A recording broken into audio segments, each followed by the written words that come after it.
ప్రశ్న. నా భర్త నన్ను చాలా హింసించేవాడన్నా. వేరే ఆమెతో సంబంధం పెట్టుకుని నన్ను విడిచి 5 ఏళ్ళు అయిపోయింది. ఆ 5 ఏళ్ళు అయిపోయిన తదనంతరం వేరే ఆమెను వివాహం చేసుకున్నారు.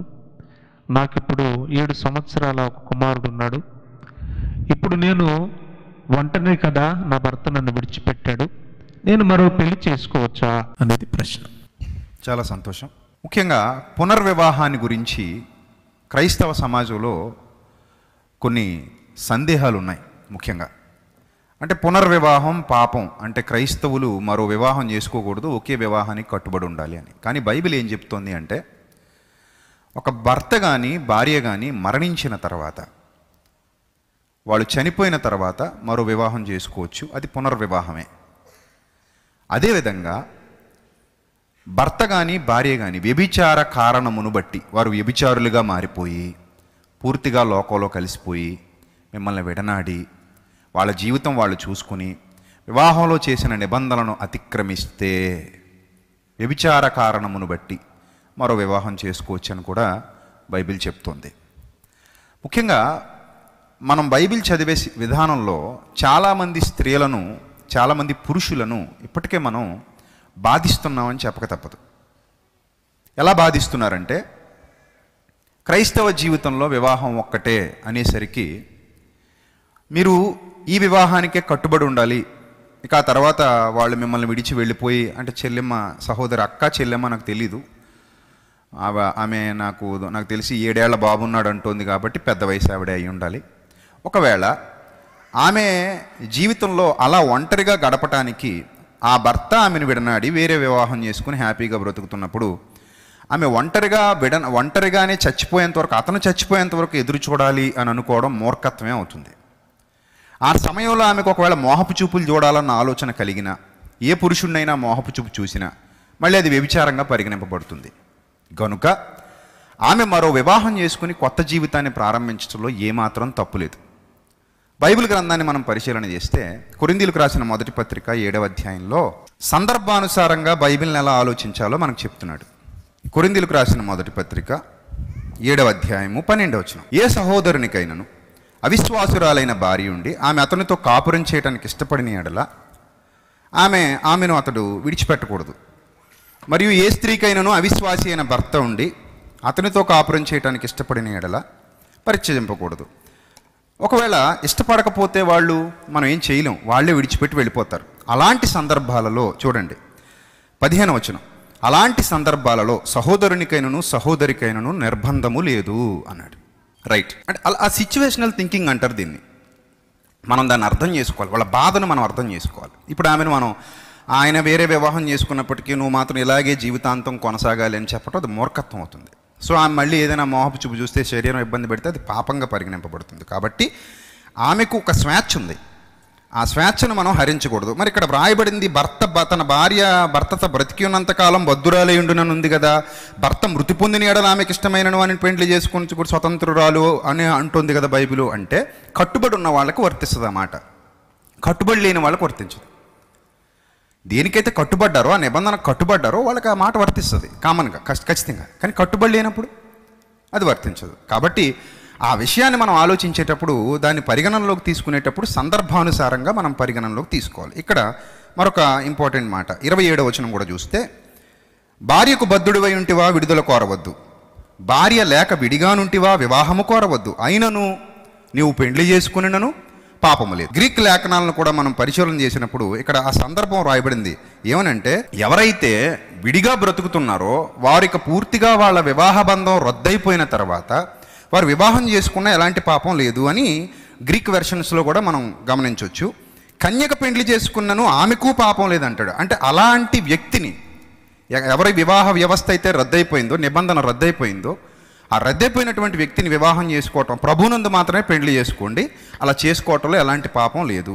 మోహపు చూపులు చూసి పాపం పాలు అయ్యే కంటే కూడా వివాహం చేసుకుని కొత్త జీవితాన్ని ప్రారంభించడంలో ఎలాంటి తప్పు లేదు. అలా అని ఒక వివాహం జరిగిన తర్వాత ఆ వివాహాన్ని ఎవరైతే రద్దు చేసుకుంటారో వాళ్ళది తప్పు అవుతుంది.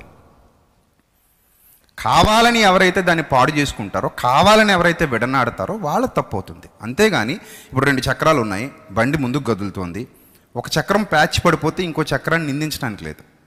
ఒక చక్రం పగిలిపోతే ఇంకో చక్రాన్ని తప్పు పట్టడానికి లేదు. సో ఏ మనిషి అయినా సరే వారి క్రియల ఫలితాన్ని పొందుతారు. వాక్యాన్ని ఒకవేళ తప్పుగా వాళ్ళు ఆపాదించుకుంటే దాని ఫలితాన్ని వాళ్ళు అనుభవించాలి. ఇప్పుడు ఆ చెల్లెమ్మ పరిస్థితిని చూస్తే జాలేస్తుంది. బాబున్నాడు, ఆమెకు ఆధారం లేదు. ప్రతి పురుషుడు ఆమెను చూసి ఖచ్చితంగా ఇబ్బంది పెట్టే ప్రయత్నం చేస్తారు. సో అలాంటప్పుడు మరి ఆమె పరిస్థితి ఏంటి? హాయిగా కడుపు నిండినవాడు ఆకలిస్తున్నవాడి గురించి ఏదైనా చెప్తాడు, కానీ ఆకలిస్తున్నవాడికి ఆకలి బాధ తెలుస్తుంది. ఆ భర్త వెళ్ళిపోయాడు, ఇంకో పెళ్లి చేసుకున్నాడు, హ్యాపీగా బతుకుతున్నాడు. ఈమె మాత్రం ఆ 7 ఏళ్ల బాబుని పెట్టుకుని ఒంటరిగా గడపాల కాలం. ప్రభువునందు పెళ్లి చేసుకుంటే తప్పే ఉందండి. తీర్పు కనికరమును మించి అతిశయపడదు, కనికరమే తీర్పును మించి అతిశయపడుతుంది. ఇప్పుడు ఒక అద్భుతమైన విషయాన్ని చెప్పి నా మాటలు ముగిస్తాను. మీరు ఎప్పుడు బైబిల్ చదివినా సరే సిచ్యువేషనల్ థింకింగ్ అని ఒకటి ఉంటుందండి బైబిల్లో. సిచ్యువేషనల్ థింకింగ్, దాన్ని మీద మీరు బైబిల్ని చదవాలి. ఈరోజు అది లేక చాలామంది ఇదిగో ఆజ్ఞలా ఉంది కాబట్టి ఇలాగే ఫాలో అవ్వాలంటున్నారు. అది మూర్ఖత్వపు బోధనా పద్ధతి. ఆ పద్ధతిని మార్చాలన్నదే నా ధ్యేయం. ఆల్రెడీ చాలా మెసేజెస్ చెప్పాను, ఇంకా చెప్తాను ఫ్యూచర్లో. సిచ్యువేషనల్ థింకింగ్ అనేది ఎలా ఉంటుందంటే, విశ్రాంతి దినం అనేది ఉందట. విశ్రాంతి దినాన్ని ఏ పని చేయకూడదు. ఇది రూల్, ఆజ్ఞ. రూల్, ఆజ్ఞ. ఎవరాజ్ఞ? దేవుని ఆజ్ఞ. ఎవరికి వర్తిస్తుంది? అవకాశం ఉన్న వాళ్ళకు వర్తిస్తుంది. అవకాశం లేనోడికి వర్తించదు అది. దేవుడు సందర్భాన్ని బట్టి తీర్పు తీర్చేవాడు తప్ప మూఢంగా తీర్పు తీర్చేవాడు కాడు. ఒక అస్వస్థతతో కూడుకున్న వ్యక్తి విశ్రాంతి దినాన్ని వచ్చాడు. ఇప్పుడు యేసుప్రభు వారు ఏం చేయాలి? స్వస్థపరచాలా వద్దా? రూల్ ఏమంటుంది? ఏ పని చేయకంటుంది. కనికరం ఏమంటుంది? కాపాడవయ్యా అంటుంది. కనికరము తీర్పును మించి అతిశయపడుతుందట. తీర్పు గొప్పదా, కనికరం గొప్పదా అంటే కనికరమే గొప్పది. ఇప్పుడు ప్రభు ఏం చేశాడంటే, విశ్రాంతి దినాచారమును ఉల్లంఘించి వాడిని ఏం చేసేసాడు? స్వస్థపరిచేశాడు. వీళ్ళందరికీ కాలింది, ఎందుకంటే వీళ్ళు రూల్స్ ఫాలో అవుతారు. ఇప్పుడు ఈ రూల్, అప్పుడు వాళ్ళు ఏమన్నారంటే, ఇదిగో చట్టం ఏం చెప్పింది అని మొదలు పెట్టారు. నమ్ముతారు ఇప్పుడు కొంతమంది. ఏం చెప్పింది చట్టం? విశ్రాంతి దినాన్ని ఏ పని చేయొద్దని చెప్పింది. అదే నమ్ముతారు అందరూ. కానీ ప్రభు అన్నాడు, నీకు ఒక గొర్రుండి, నీకు ఒక గాడిదుండి, అది విశ్రాంతి దినాన్ని గోతిలో పడిపోతే ఏం చేస్తావు? తీస్తావా తీవా అన్నాడు. వాడికి డౌట్ వచ్చేసింది. అమ్మ లాక్ చేసాడండి బాబు, లాక్ చేసాడు. అప్పుడు అంటే రూల్ ఇలా ఉంది కదా, మరి అప్పుడు తీసేస్తానండి అన్నాడు. నువ్వు గొర్రెనే తీసేస్తే, గాడిదనే తీసేస్తే మనిషి అయ్యా ఇక్కడ. మనిషి ఇక్కడ. నీకు అన్ని అవయవాలు బాగున్నాయి, నువ్వు ఫాలో అవ్వు, ఏ పని చేయకు. పాపం వీడి బతుకు బాగాలేదు కదా, బాగు చేద్దాం, కనికరం చూపిద్దాం అన్నాడు. ఎంత బాగుందో చూసారు బైబిల్. అలా చదవండి బైబిల్. ఇంకొక ఎగ్జాంపుల్ చెప్తాను ఇలాంటిదే. ఒక దొంగతనం చేయడం తప్ప కాదా? చెప్పండి, దొంగతనం చేయడం తప్ప కాదా?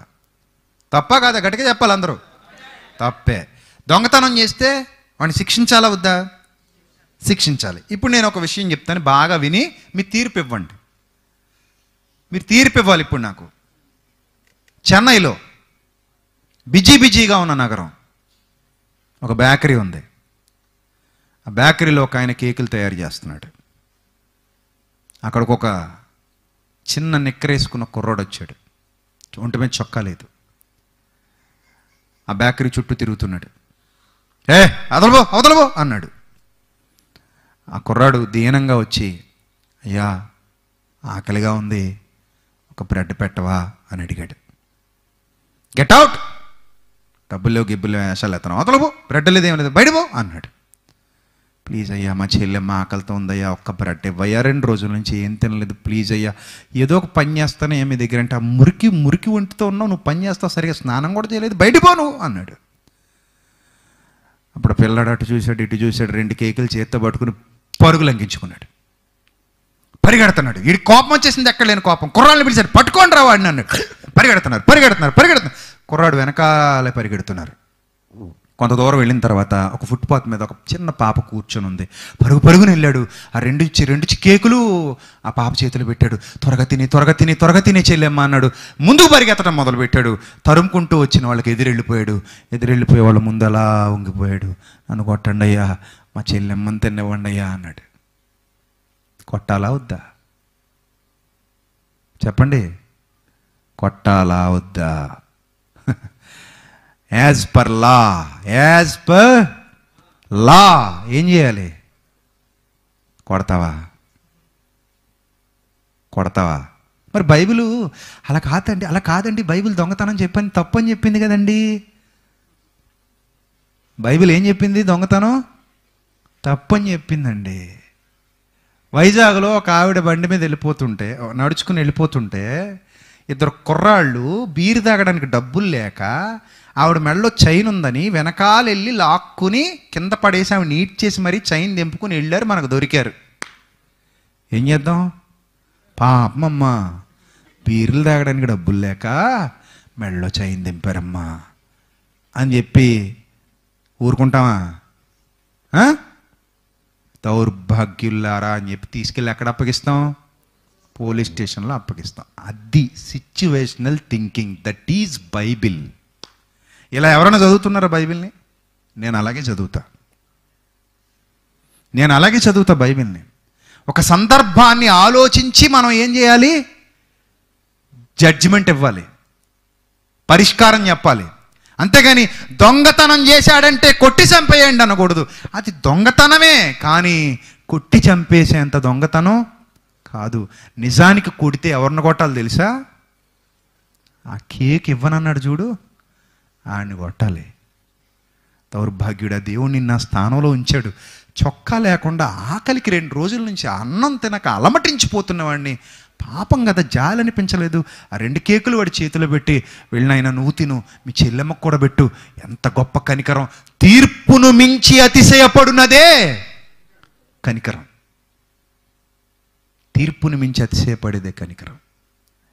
ఒకరోజు చెల్లెమ్మ నా దగ్గరకు వచ్చింది. మా ఏరియాలో మండపేట దగ్గర ఒక ఊరు ఆవిడది. భర్త క్రిస్టియన్ మ్యారేజ్ చేసుకుంది. భర్త మహా దరిద్రుడు. ఎంత దరిద్రుడు అంటే సిగరెట్లు తాము ఒళ్ళుగా కాల్చేవాడు. ఆడి క్రిస్టియన్. మళ్ళీ రోజు తాగి వచ్చి ఫ్రెండ్స్ని ఇంటికి తీసుకొచ్చి నాతోనే కాదు వాళ్ళతో కూడా ఉండనేవాడట. ఒకరోజు తప్పించుకుని ఇంటికి పారిపోయి వచ్చేస్తే వీళ్ళు తగులు అవి పెడితే ఒక పాస్టర్ గారు వచ్చారు అక్కడికి. అమ్మా తప్పు తల్లి, వాడు ఎలాంటి వాడైనా మార్చుకోవాలమ్మా. ఏం చేయాలి? మార్చుకోవడం అంటే మాట్లాడే. చాలామంది మారడం అంటే ఏదో ఉల్లిపాయ తొక్క తీసేయడం అన్నట్టు చెప్తారు. మారడం ఎంత కష్టమో తెలుసా? ఇస్కరియోతును మార్చటం యేసుక్రీస్తుకి ఏమైపోయింది చెప్పండి? ఏమైపోయింది? కష్టమైపోయింది. మార్చటం అంత ఈజీ కాదండి. అది ఎంత పెద్ద ప్రాసెస్సో. హృదయంలో పుట్టాలది. మార్చుకోవాలమ్మా, వెళ్ళిపో అమ్మా, ఆడి దగ్గరికి వెళ్ళిపో అన్నాడట. అదే తల్లిదండ్రులు ఆ బిడ్డను తీసుకున్న దగ్గరికి వచ్చారు. నేనేమన్నాను తెలుసా? వెళ్ళకమ్మా, వెళ్తే ఖచ్చితంగా అతని ఫ్రెండ్స్తో సమయం గడపాలి, నిన్ను వదలడు. వద్దమ్మా, నువ్వు వెళ్ళకు, అమ్మా నాన్నల దగ్గరే ఉండు. నేను చెప్పింది తప్ప రైటా? చెప్పండి, తప్ప? ఒక సేవకుడుగా నువ్వు చాలా తప్పు చేశావు, భర్త దగ్గరికి వెళ్ళమని చెప్పాలి కదా అంటే, వాడు మంచోడైతే వెళ్ళమనే చెప్తాం. వాడు పశువు, క్రూర మృగం. ఆ క్రూర మృగం దగ్గరికి వెళ్ళమని ఎవడు చెప్పడు. ఒకళ్ళు అలా చెప్తే అంటే బైబిల్ అలా చెప్తుంది కదండి, లోబడి ఉండమని చెప్పిందని నువ్వు ఇలాంటి తీర్పు తీరుస్తావా? వాళ్ళకు కూడా లోబడమన్నాడా దేవుడు? అంటే అలాంటి పాపం చేయమన్నాడా? ఫ్రెండ్స్తో కూడా వెళ్ళమ్మా అని. సో మనం ఎంత ఎన్లార్జ్ అవ్వాలి ఇప్పటికైనా ఆలోచించండి. బైబిల్ చదువుతున్నారు అందరూ, కానీ సిచ్యువేషనల్ థింకింగ్ అనే దాన్ని వదిలేసి చదువుతున్నారు. నేను అలా చదవను. నా దేవుడు కనికరము గలవాడు, ఆయన తీర్పులు అగమ్యగోచరమైనవి, అద్భుతమైన తీర్పులు తీరుస్తాడు నా పరలోకపు తండ్రి. ఆ తర్వాత ఏం జరిగిందో తెలుసా? ఆ అమ్మాయి 3 ఏళ్ళు ఒంటరిగా ఉంది బాబుతో. వాడేం చేశాడు తెలుసా? ఇంకొక అమ్మాయితో సహజీవనం మొదలు పెట్టేశాడు, పెళ్లి చేసేసుకున్నాడు. ఈ అమ్మాయికి ఏమైందో తెలుసా? ఒక సేవకుడు ఇంటికి వచ్చాడట. ఇంటికొచ్చి అది ఆనుపాను చూశాడు తండ్రి వయసు ఉన్నవాడు. ఏమన్నాడు తెలుసా? చెప్పకూడదు ఇలాంటివి కొన్ని, ఇంక తప్పట్లేదు. వాడు ఏం చేశాడంటే రాంగ్గా బిహేవ్ చేశాడు. ఒకరోజు ఏడుస్తూ చర్చికి వచ్చింది ఆ అమ్మాయి బాబుని ఎత్తుకొని. అన్నయ్య నా పరిస్థితి ఎలా ఉంది, కన్నీటి పర్యంతం అయిపోతే నేను వెంటనే అన్నానమ్మా, నీ జీవితం కుక్కలు చింపిన విస్తరి కాకూడదు. ప్రభువునందు ఎవరైనా యోగ్యుడు కనబడితే వివాహం చేసుకో, కొత్త జీవితాన్ని ప్రారంభించు, కొత్తగా నీ జీవితాన్ని మొదలుపెట్టు. దేవుడు నువ్వు ఇదేంటి ఇలా రెండో పెళ్లి చేసుకున్నావు, ఆడు బతికే ఉన్నాడు కదా అని అండమ్మా. వాడి దగ్గరికి వెళ్తే నేను చంపేస్తాడు లేదా చాలా బాధలోకి ముంచేస్తాడు. ఇంకొద్దు తల్లి, అయిపోయింది. ఆ నిబంధనలో నుంచి వాడు తొలగిపోయాడు. వాడు ఎలాగూ ఇంకొక దరిద్రాన్ని మొదలుపెట్టాడు. ఇంకొద్దు తల్లి, కొత్త జీవితాన్ని మొదలుపెట్టు అని చెప్పాను. ఆ తర్వాత వాక్యం తెలిసిన అబ్బాయి ఆమెను ఇష్టపడి పెళ్లి చేసుకున్నాడు. ఇద్దరు చక్కగా సంసారం చేసుకుంటున్నారు, ప్రభువులో వర్ధిల్లుతున్నారు. ఆ బిడ్డను కూడా తన బిడ్డగా స్వీకరించాడు. హ్యాపీగా వాళ్ళ లైఫ్ లీడ్ అవుతోంది. నేను చేసిన తప్ప? కానీ సేవకుడు అన్నాడట, అక్కడున్న సేవకుడు, వీడు చాలా దుర్మార్గపు బోధకుడు, బైబిల్ ప్రకారంగా ప్రవర్తించట్లేదు అన్నాడట. ఐ డోంట్ కేర్, నేను కనికరమును ప్రేమిస్తున్నాను. తీర్పు కంటే గొప్పది కనికరం. నా యేసు అది చూశాడు. అందుకే మరో ఎగ్జాంపుల్ చెప్తాను. రాళ్ళు పట్టుకుని వచ్చారు. ఇప్పుడు ధర్మశాస్త్ర ప్రకారం వ్యభిచారమందు పట్టబడిన స్త్రీని ఏం చేయాలి? రాళ్లతో ఏం చేయాలి? కొట్టాలి. ఇప్పుడు అది కరెక్టా కదా బైబిల్ ప్రకారంగా? మరి కరెక్టే. కానీ ప్రభు ఎందుకు కొట్టలేదు? కొంతమంది మతోన్మాదులు అంటున్నారు యేసుక్రీస్తు ధర్మశాస్త్రాన్ని ఉల్లంఘించిన పాపట. అసలు చట్టాన్ని చేసిందే ఆయన. ఒకవేళ ధర్మశాస్త్రాన్ని ఉల్లంఘించిన పాప అయితే ఇక్కడ ఎవ్వడు ఉండడు సంఘంలో. అందరు ఎక్కడ ఉండాలి? ఎక్కడ ఉండాలి చెప్పండి? మనం అందరం నరకంలో ఉండాలి. మన పాపాలు ఆయన క్షమించలేదా? క్షమించాడా లేదా? క్షమించాడు. ఇప్పుడు ఆమెను రాళ్లతో కొట్టాల్సిన సిచ్యువేషను. చట్టం ఏం చెప్తుందంటే కొట్టేయమంటుంది. చట్టం ఏం చెప్తుంది? కొట్టేయమంటుంది. ఒక ఎగ్జాంపుల్ చెప్తాను మీకు, అప్పుడు ఇందులోకి వస్తాను. ట్రైన్ వేగంగా వెళ్ళిపోతుంది.